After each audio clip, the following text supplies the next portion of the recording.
Hey folks, Malcolm here. Recently on Twitch, I went over the recent tournament games of a chatter and real life friend of mine, Checkmate, an almost national master strength player. We go over the games together, him giving his thoughts on the positions and me asking questions that I have. I'm a lot lower rated than he is. Let's see it.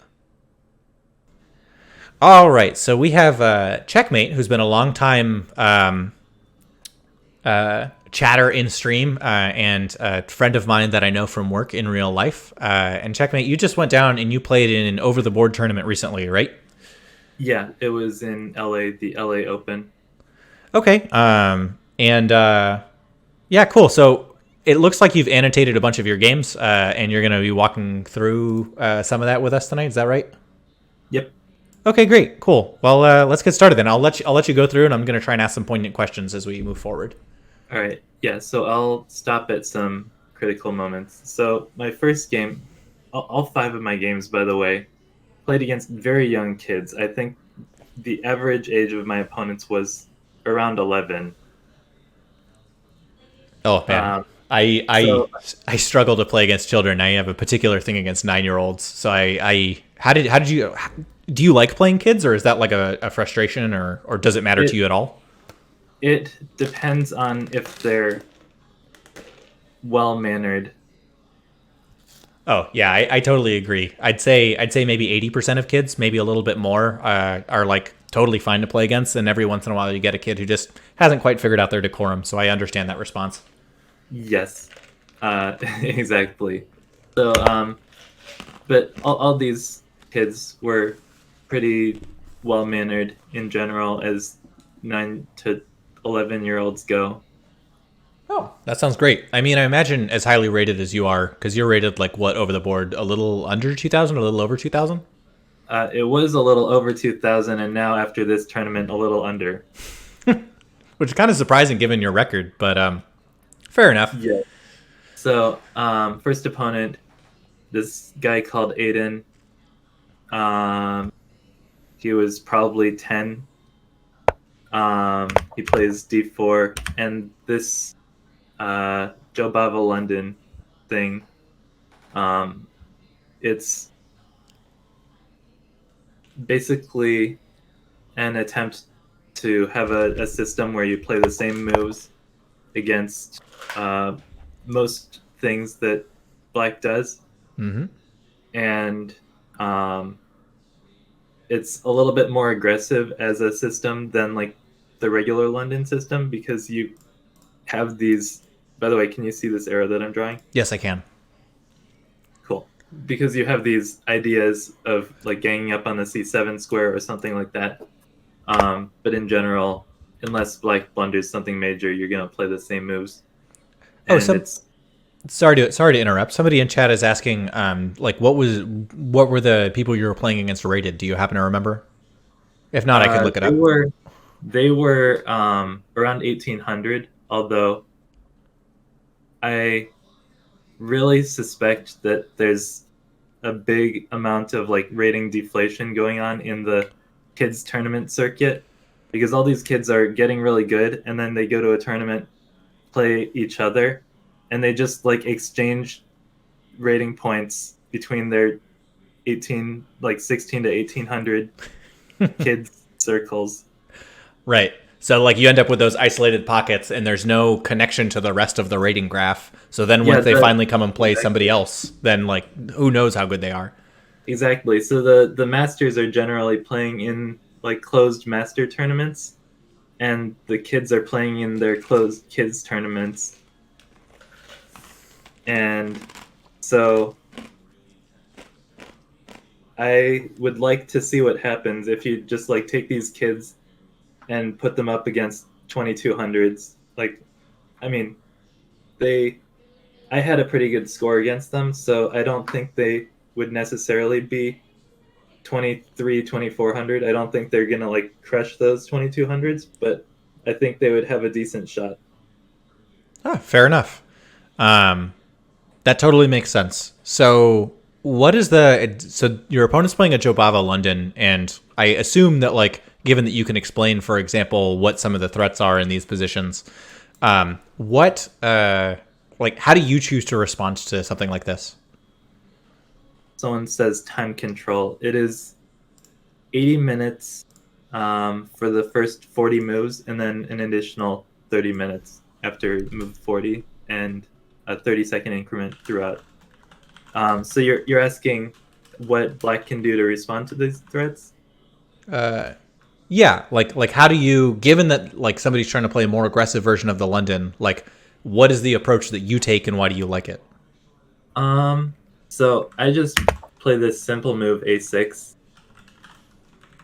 There's just now zero threat of knight B5, zero threat of them playing E4. If they try to play E4 with something like F3 first, for example, F3 in this position, we can play bishop F5, or we can just strike back in the center with C5, Hmm.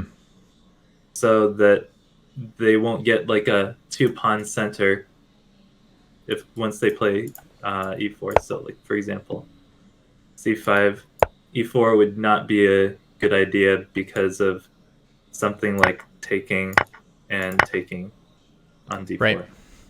That makes sense. That makes sense. Versus if you play some like innocuous move, like if you move one move back and you play like H3, when they play E4, even if you take and take, like now they have that ideal pawn center, Right. and Like they're probably castling queenside.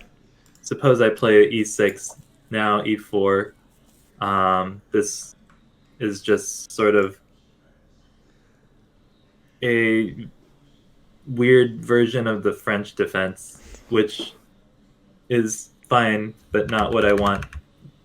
You could note that we could transpose to a French back here Right. if I just play E6. Makes sense. Okay. All right. So yeah, so I play A6 and C5, and after this like one aggressive approach, he just sort of plays solidly for a bunch of moves. So like bishop E2, not very ambitious, just trying to get his pieces out. And then knight E5, This which is this like the Pillsbury Knight? Is that correct? Am I applying that I mean correctly? you could call it that if white had a pawn on F4, Okay. but here it's just a knight that's getting traded off. Um, you could consider this, but I think this is actually this pawn is actually a detriment to white's position in this particular case. The bishop is not very happy that there's a pawn stuck in front of it, and it's not actually white is not actually able to make much use of the extra space. Like this pawn uh, puts gets like gains control of this d6 square and this f6 square, but the point of the d6 square would be to put a knight there. Hmm. The knight's not getting there. Um, Right. And I imagine and also like this bishop particularly sucks because the only way to get it to the other side of the board is to move it to G3 and then play F3 in order to get down to somewhere like E1, for example, which is no good. like bishop g3, f4 maybe, Okay, bishop F4 is e1, slightly better, but that's a lot of work just to get your bishop to be able to do anything. and then what is the bishop doing over here? Yeah, exactly. So yeah, this didn't look particularly good for my opponent, so he just took back with the bishop. And you'll notice he's just trying to trade pieces He's playing white though. Why is he trying to trade pieces? because he's rated 200 points lower than me. I see. That's not an approach that I particularly agree with, but he's better than I am, so I guess I can't really comment too much about it. Right. So here, yeah, I guess we can talk about this position right here. I have a chance to play b4 before taking back on c5, but Mm-hmm. I didn't want to do that because Knight the knight A4, comes yeah. here, and now I can't prevent the knight from coming to b6. Or okay, I can, with this move. But now, What, something like bishop d4?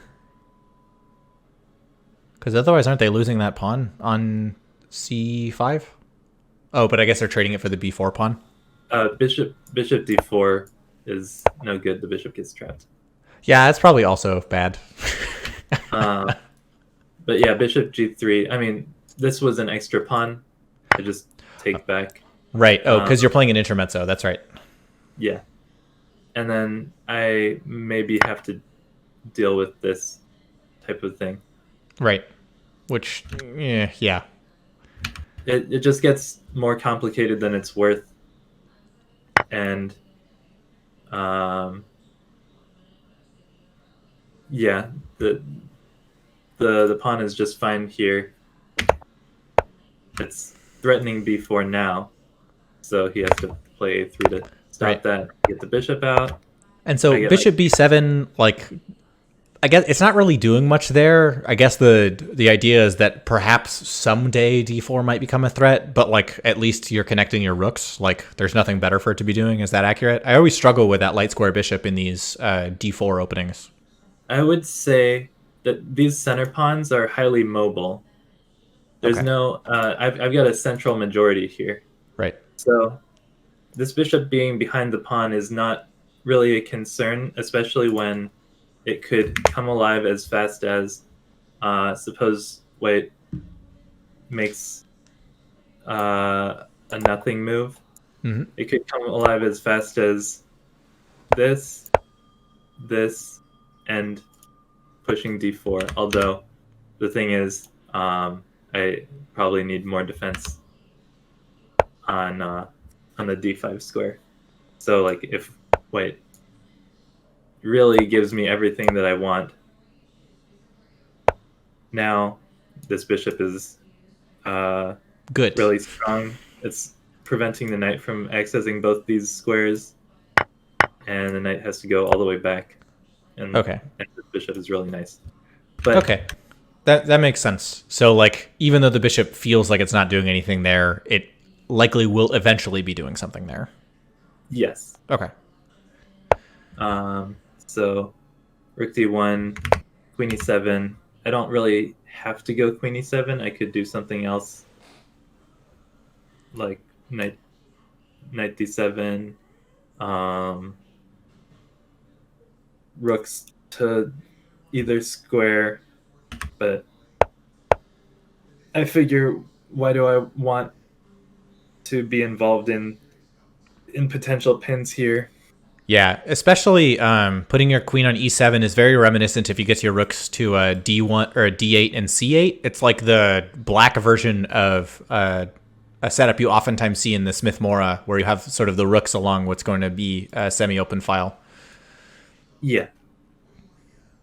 So queen e7 and b4. I thought this move was very interesting. By the way, my opponent was playing each move nearly instantly. At this point in the game, let's see. Oh, you're breaking out the notation sheet.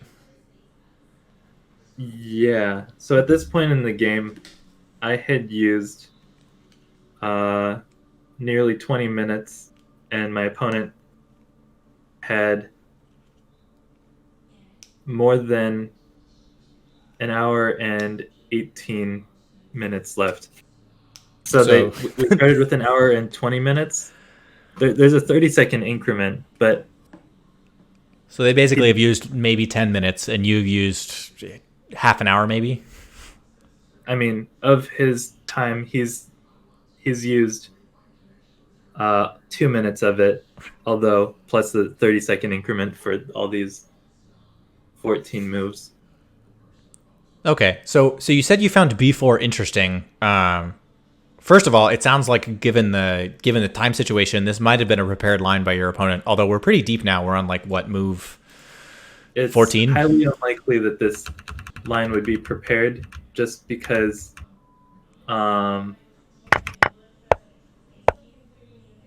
in this position, there's no game in the Masters database. There are still some games in the Lee chess database. As of Queen E7, there's nothing in the Lee chess database. Okay, so probably just playing on instinct then, which makes sense. This would be a lot of prep for a 1800 to play. So what's the central thrust of b4? Like, why does your opponent care that your bishop is on c5? So I thought that my opponent wants to play a4. Okay.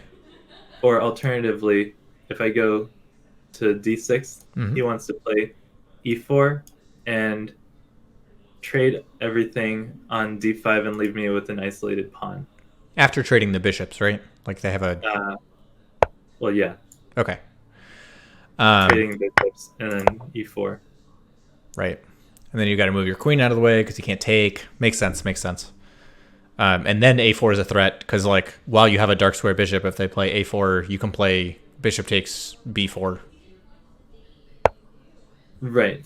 Yeah. But if I play queen takes b4 in any position, then the queen is a little bit out of place where it can get kicked around by rooks, and he can take on b5. So I drop the bishop back.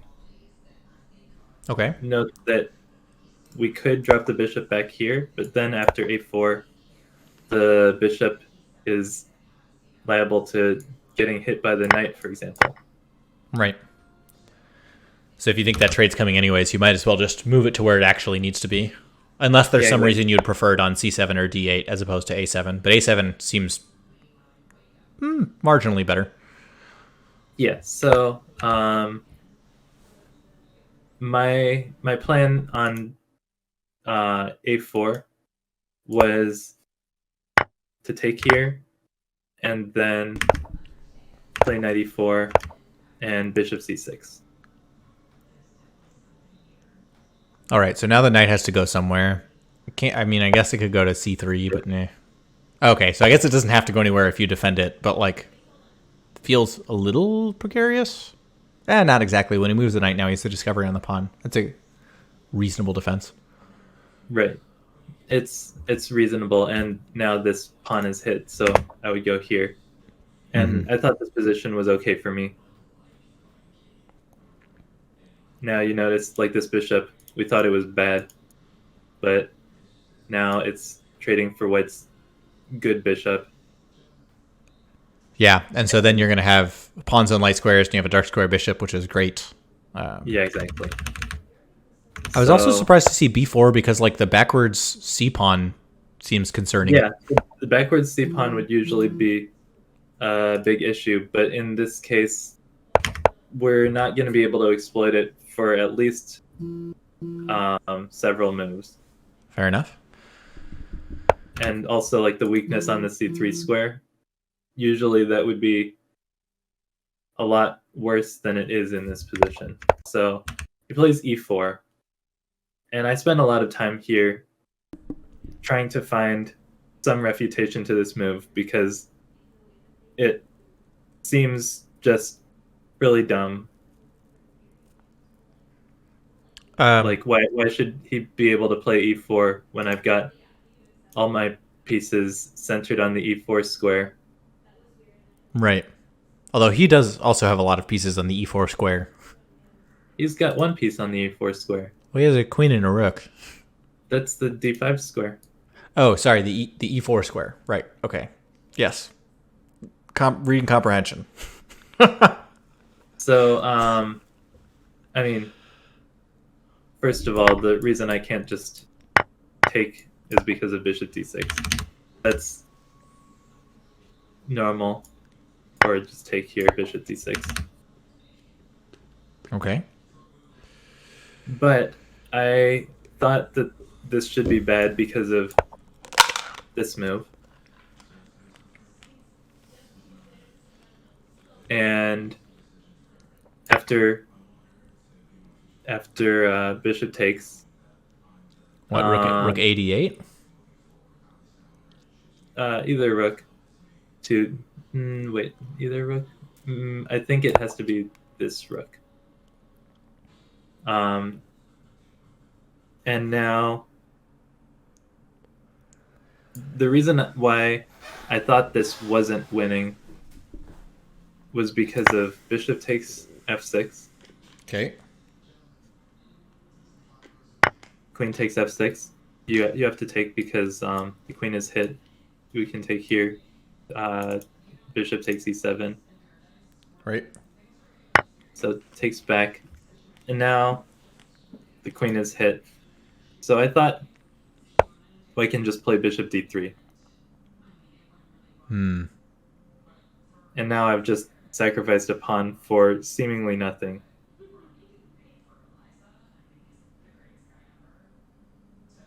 Okay. I don't see anything But on the f2 square. Putting your rook on c8 seems not quite good enough. Like, the temptation right, is to play bishop takes e4, but the knight can take. right. So it actually turns out that putting the rook on c8 is quite enough. And the reason for that is just that the knight has no more things that it can defend, or that no more things that can defend it. It's loose because of this dumb b4 move. Right. And it's double attacked by the queen and the rook, so now Yeah, you have to, so it like... has to move, Yep. and we can just take on e4. Right. So that would have been good to spot. And in that position, you're equal material, but playing against the backwards c2 pawn? Yeah, exactly. Okay. And also, all my pieces are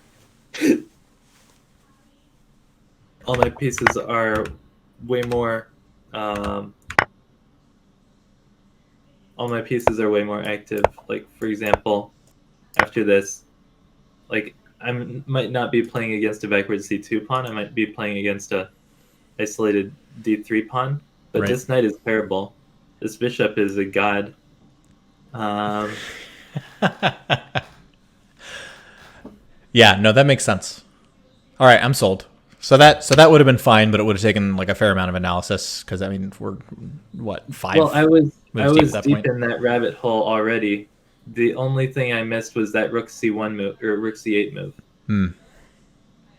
I stopped in this position. I needed to see rook c8, knight has to move, and then bishop takes e4. Right. Which I can only sort of see, and I'm looking at the board.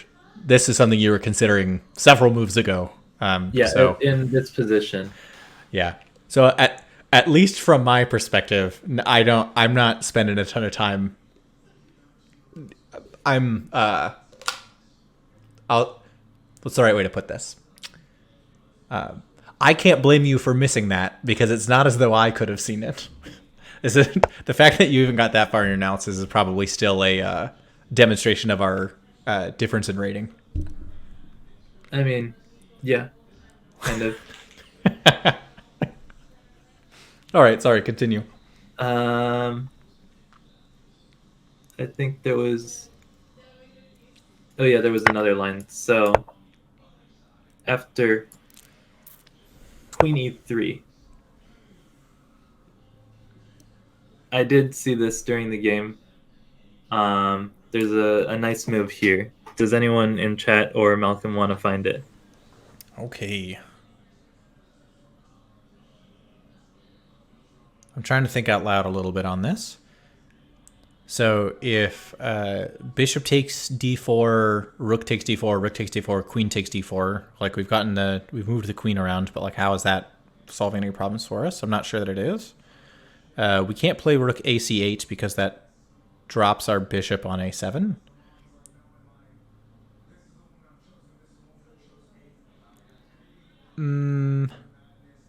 So if we play bishop takes, rook takes, rook takes, queen takes, and then we play rook c8, then the queen is defending, so that's not solving any problems for us. Stuff like knight g4 doesn't work because it gets taken by a bishop. Knight d5 doesn't appear to work because it gets taken by a pawn. I'm not sure that I see anything. Does anybody in chat see any good moves in this position? Well, we'll give you guys, I don't know, maybe 10, 15 seconds. There's a little bit of a delay, so you got to give them a second here. But also, I mean, yeah, we'll see. Maybe somebody's got it. I'm not seeing any suggestions. All right, you got any hints, or you can just tell us either or. So, um, remember when I said this bishop was a god? Yeah. That also applies in this position. Ah, so now we're seeing two things in chat saying rook takes d4 because then like if rook takes like you have the pin. Yes. And now what do we do with the pin? Usually you pile up pressure on the pin, but I'm trying to figure out how one does that. Because you can't play rook d8 because then you're then like if rook takes, you have to play queen takes because you're in check, and then your bishop's undefended, so it's queen takes bishop and your town material or your even material. And you could play. Oh, people are saying e5, which yeah seems smart. Yeah. So this just wins because now we're winning a full rook for a pawn when we only sacrifice the exchange. Right, which means you're up a piece. Up a piece in the end. Yes. So this d4 move really would have been nice to spot. I didn't quite calculate hard enough for it to make it work, so I didn't end up playing it. And I just played the solid move rook d8. Sure. He trades, moves his queen away. I play f6 to sort of make his bishop a little uncomfortable. I move my rook out, and in this position, would you trade bishops? Um, let me think about that. So, one thing you could do is you could play bishop takes, probably rook takes, and then e5. But then you're going to see, like you're not going to like. Then you've got a bunch of pawns on dark squares and all 8 square bishop, which seems good. Like that's the maneuverability you want, at least for like later in the end game.